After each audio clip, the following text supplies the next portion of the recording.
Hello everyone, in this video I will do a breakdown of my Moebius Curse Consume build. This build can easily solo any content in the game, including the Exalted Tower of Trials. The way the build works is similar to my Bulwark Bleed Consume build, which is by using two almost identical weapons to be able to stay polarized all the time, in order to maximize the potential of the Way of the Endless Shard, which gives you a ton of curse power. I am also using the Perpetual Energy Shard for a little AoE damage boost, which increases your clear times. The stats you want to focus on for this build are critical hit chance, weapon technique damage, ailment power and ailment duration. Since this is a consume build, keep in mind you should try to balance your ailment power, ailment duration and weapon technique damage. Let's dive into the gear pieces. For your weapons, you want to use a combination of two long swords that both have the primaries of Seed on them and anything else that is useful, such as Sincerity or Rosary. You can use combinations like Sword of Dominance plus Seed, Blade of Conquest plus Seed, or Blade of Conquest plus Sword of Dominance. Keep in mind that the DPS of both of your weapons needs to be void, and you need to have double critical hit chance for the secondary stats in order to reach 100% critical hit chance. For the charm, you want to use a Primal Lion Talisman to be able to spam weapon techniques non-stop. For the secondary stat, you want to have double critical hit chance, ailment power or duration, and weapon technique damage. For the amulet, you have multiple options. If you choose to go for more damage with Mark of Fragility in your skills page, then you should use an Amulet of the Betrayer or Kololaba's Legacy with Betrayer plus Amulet of the Exarchs. If you want to go for more survivability, you should use a Grandmaster Station or a Kololaba's Legacy with Grandmaster Station and Amulet of the Betrayer. For the secondary stat, you want to have all resistances, critical hit chance, ailment power or duration, and again all resistances when upgrading to the max level. For the rings, you want to use Heavenly Reversal and Eye of the Dragon.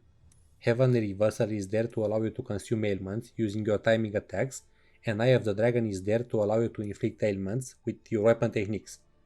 If you have the ability to inflict ailments on both of your weapons, you can swap out Eye of the Dragon for Mikolai's Hail.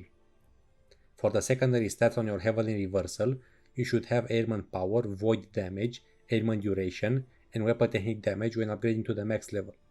For the secondary stats on your Eye of the Dragon, you should have overall health gained, ailment power, void damage, and all resistances when upgrading to the max level.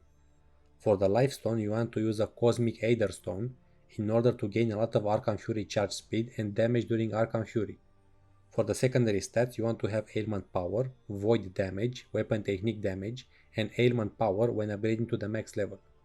For the banner, you want to use a Plague Pennant to gain a lot of ailment power and damage to ailments, which will boost your consume damage by a great amount.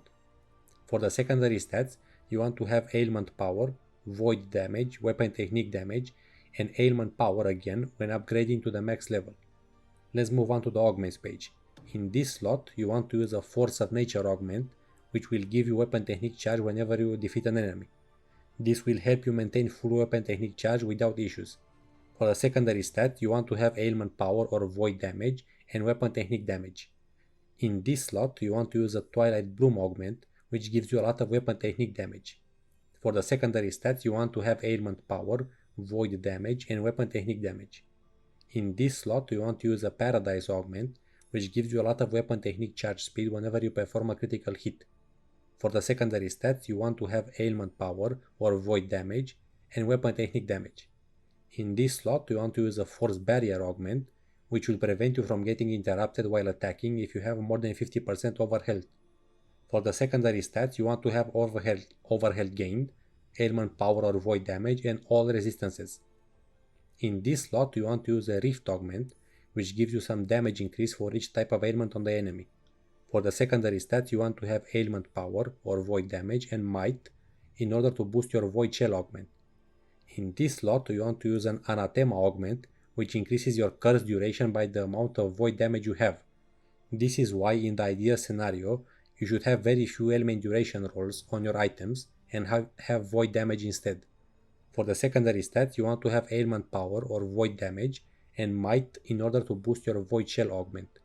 In this slot, you want to use a focus augment, which gives you some over health whenever you perform a critical hit. For the secondary stats, you want to have ailment power or void damage and weapon technique damage.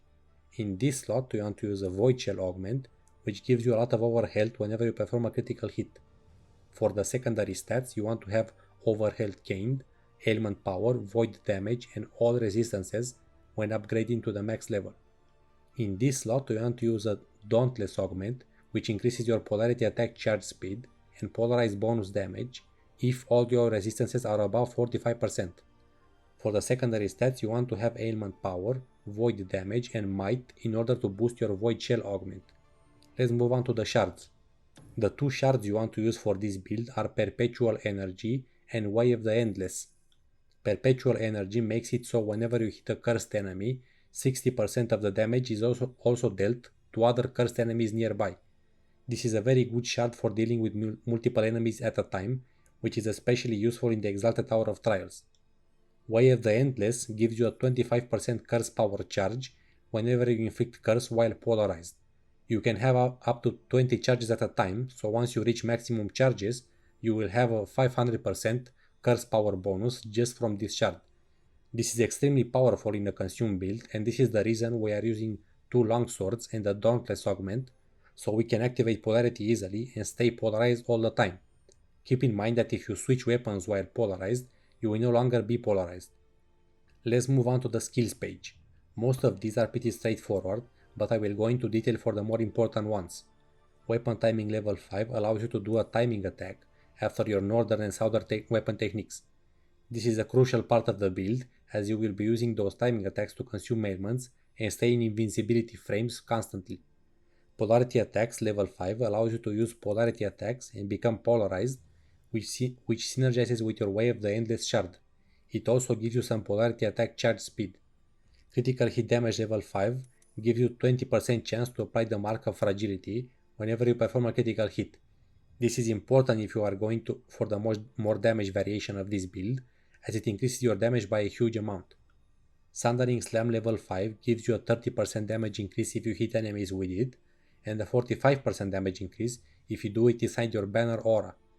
This is a huge damage boost that can help you quickly take out bosses before others start spawning in the Exalted Tower of Trials.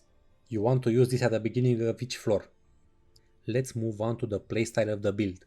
You want to start off every fight by charging your Sundering Slam before enemies spawn and releasing it when they spawn to get a damage buff. Then you want to start using your Northern Technique Timing Attack, Southern Technique Timing Attack Rotation until your Polarity Attack is charged up. Once it is, swap weapons to become polarized and start gaining charges from your Way of the Endless shard. This will last for the entire duration of your polarized status, but keep in mind that if you switch weapons while you are polarized, you will no longer be polarized. Keep spamming your weapon techniques plus timing attack rotations until everything is dead. Keep in mind that in the Exalted Tower of Trials, if you miss your timing attack, you become vulnerable to one-shots, so you must be careful all the time. That would be it for this video. Let me know if you have any questions about the build or if you want to see another build down in the comments. Thank you for watching and please consider subscribing to the channel if you enjoy the content.